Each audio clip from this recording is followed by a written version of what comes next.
জীবনের গলিপথ বড় বেশি আঁকাবাঁকা, আলো আঁধারের এক খেলা। জীবনের সুখগুলো দুঃখের সাগর জলে, ভাসমান কাগজের ভেলা। এক টুকরো কাগজের ভেলা যেরকম ফেলে দিলে, পানিতে ফেলে দিলে ভাসে আর ডোবে, ডোবে আর ভাসে। জীবনের পথগুলো ঠিক সেরকম, এক টুকরো কাগজের ভেলার মতো। কখনো সুখ, কখনো বা দুঃখ, কখনো বা দুঃখের এবং সুখের সংমিশ্রণে মানুষের জীবন হয়ে ওঠে বিভীষিকাময়। আবার কখনো সুখের আড়ালে ধরা পড়ে মানুষের সারা জীবনের মুহূর্তগুলো।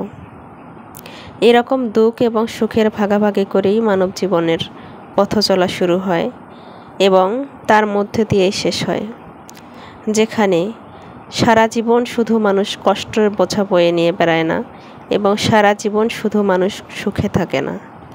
কিছুটা সময় সুখ এবং কিছুটা সময় দুঃখ ভাগাভাগি করেই মানুষের জীবন অতিক্রম করে। আমাদের এই বাস্তব জীবনে আমরা যদি মানুষের কথা চিন্তা করি, মানুষের জীবনের কথা চিন্তা করি, তাহলে দেখা যায় যে কোনো মানুষই পৃথিবীতে সারা জীবন ধরে সুখে থাকে না। আল্লাহ প্রত্যেকটি মানুষকেই কিছুটা সময় সুখ, কিছুটা সময় দুঃখ দিয়েই থাকেন। কারণ একজন মানুষ সারা জীবন ধরে শুধু সুখ ভোগ করতে পারে না এবং একজন মানুষ সারা জীবন ধরে শুধু কষ্ট ভোগ করতে পারে না। মানব জীবন কিছুটা সুখ, কিছুটা দুঃখের সংমিশ্রণ।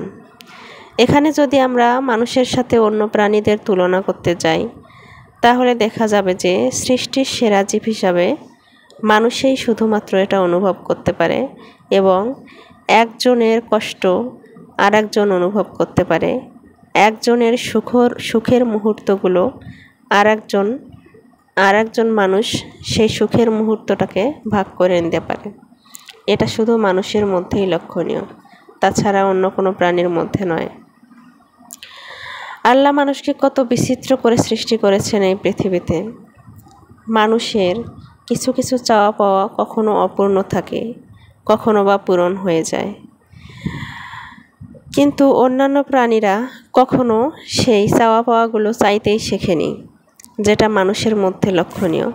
মানুষ কিছু চাইতে পারে, মানুষ কিছু আকাঙ্ক্ষা করতে পারে, এই অনুভূতিটা শুধুমাত্র মানুষের মধ্যেই থাকে। তারপরেও আমাদের পৃথিবী কতটা বৈচিত্র্যময়। মানুষের সাথে মানুষের গুণের বৈষম্য হয়, মানুষের সাথে মানুষের চারিত্রিক বৈশিষ্ট্য হয়, মানুষের সাথে মানুষের বোঝাপড়া, পড়াশোনা, শিক্ষার বৈষম্য হয়। এটা শুধু সৃষ্টির সেরা জীব হিসাবে মানুষের মধ্যেই লক্ষণীয়। অন্যান্য প্রাণীরা তাদের মধ্যে কোনো গুণগত পার্থক্য তৈরি করে না। মানুষে মানুষে বিভেদ তৈরি করে শুধুমাত্র মানুষই। এবং মানব জীবন একটি সংগ্রামের মধ্য দিয়ে অতিবাহিত হয়। এখানে যে যত বেশি পরিশ্রম করবে সে তত বেশি সফলতার মুখোমুখি হবে।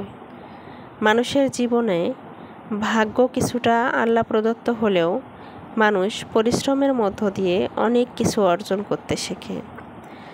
যে যতটা পরিশ্রমী, যে যতটা অধ্যবসায়ী, তার জীবন ততটা সফল এবং সেই মানুষটি সফলতার দ্বারপ্রান্তে অতি তাড়াতাড়ি পৌঁছতে পারে।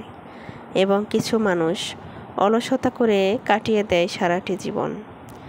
আর যারা পরিশ্রম বিমুখ, পরিশ্রম করতে চায় না, তাদের সারা জীবন পরিশ্রম বিমুখতার মধ্য দিয়েই কাটে, তারা কখনো সফলতার দেখা পায় না।